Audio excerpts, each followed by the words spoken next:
You ask Tiger to solve. This deals with linear equations with one unknown. The final result is x equals -2. Let's solve it step by step. Group all x terms on the left side of the equation. Subtract x from both sides. Group like terms.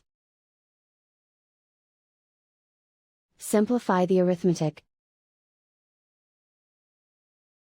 Group like terms. Simplify the arithmetic. Group all constants on the right side of the equation.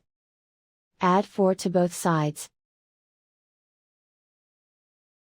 Simplify the arithmetic.